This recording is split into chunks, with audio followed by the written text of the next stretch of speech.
These effective values imply that a fixed DC source of 70.7 volts of either polarity could also deliver 20 watts of power to a 250 ohm resistive load. The difference being that the actual AC source with an amplitude of 100 volts delivers this power in two variant magnitude bursts, and our imagined DC equivalent of 70.7 volts does so in one steady 20 watt push. By all means, pause the lecture and prove this to yourself if any doubt remains. If you did so, you should have found that the 70.7 volt DC source delivers a steady current draw of approximately 282.8 milliamperes and a constant power dissipation of, oh my gosh, 20 watts. In summary, one can therefore say that our original sine wave has a peak value of 100 volts, a peak-to-peak value of 200 volts, and an effective value of approximately 70.7 volts. The effective value of a sine wave is often called the RMS value. You'll be overjoyed to know that calculating effective or RMS values needn't be this difficult and time-consuming. You'll note that functions characterized as sine waves always have an effective or RMS value of the peak value divided by square root 2. The mathematically astute and curious among you may wish to know the origins of the term RMS and why an effective value happens to be an amplitude divided by square root 2. However, in the interest of expediency, I'm asking you to just go with it for now. Don't make this hard. The RMS, or effective value of a sine wave, is the peak value divided by square root 2. You'll note 1 over square root 2 is roughly 70.7%, i.e. slightly less than peak value.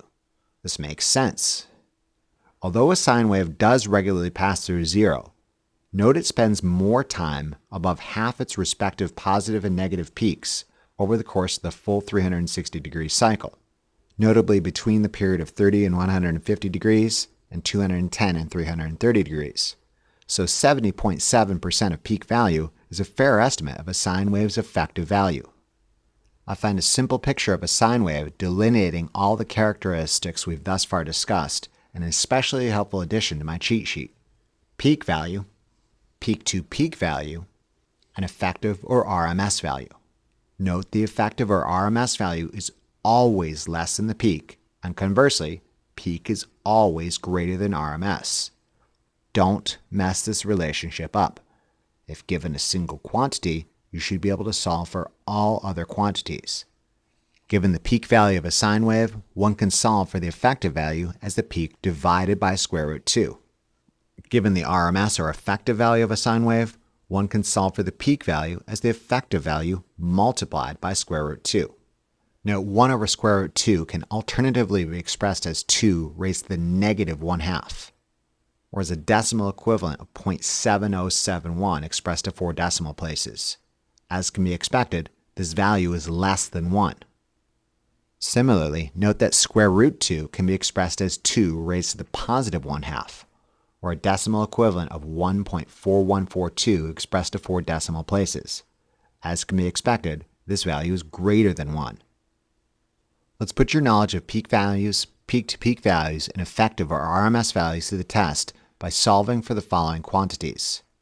Given voltage as a function of angular position, determine the peak-to-peak, and effective values for the following waveforms, as well as evaluate voltage at specific angular positions.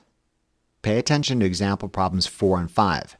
These are a little bit different and may take some thought and effort on your part. By all means, pause the lecture, give this your best shot. If you're tracking, you should have obtained the following values. The first expression has a peak value of 42.1 volts. That is a peak-to-peak value of 84.2 volts and an effective or RMS value of approximately 29.8 volts. As anticipated, the effective value is less than peak. At a position of 151.6 degrees, output voltage would be approximately 20 volts. Given there exists a relationship between peak and RMS values, note an alternative equivalent means of expressing this same voltage waveform. 42.1 volts times the sine of the angular position is equivalent to square root 2 times 29.8 volts times the sine of the angular position. The point being that this alternative representation merely highlights a different aspect of the same waveform. The first expression makes it clear that the sine wave has a peak value of 42.1 volts. The second expression makes it clear that the sine wave has an effective value of 29.8 volts. Depending upon your interests, peak, effective, or even peak-to-peak, one form may be preferred over another. Moving on. The second expression has a peak value of 30.8 milliamps, a peak-to-peak value of 61.6 milliamperes, and an RMS or effective value of 21.8 milliamperes.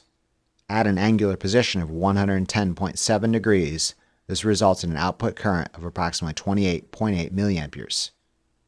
The third expression has a peak value of 97.2 volts, a peak-to-peak value of twice this value at 194.4 volts, and an effective or RMS value of 68.7 volts.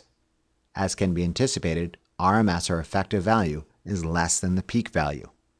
At an angular position of 10 degrees, output voltage would be approximately 16.9 volts.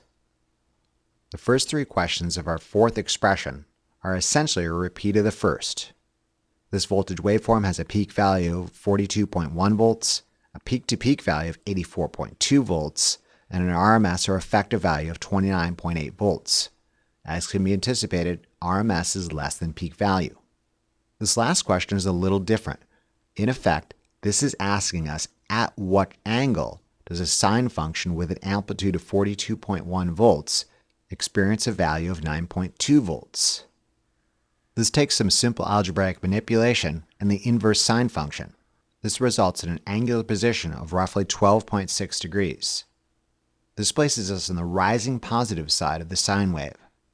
Knowing that the rising positive side is symmetric with the falling positive side, we note this function also achieves a value of 9.2 volts at roughly 163.4 degrees. Finally, problem 5 gives us the effective or RMS value of a voltage waveform at 120 volts and asks us to calculate peak and peak-to-peak values as well as evaluate this expression at a position of 35 degrees.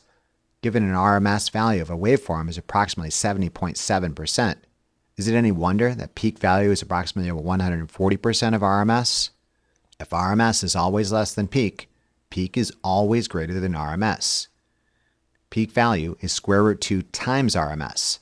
Square root 2 times 120 volts yields a peak value of approximately 169.7 volts. Like I said, don't mess this simple relationship up. A waveform with an effective value of 120 volts has a peak value of approximately 169.7 volts and a peak-to-peak value of 2 times 169.7 volts, or approximately 339.4 volts. At a position of 35 degrees, this expression results in a magnitude of approximately 97.3 volts.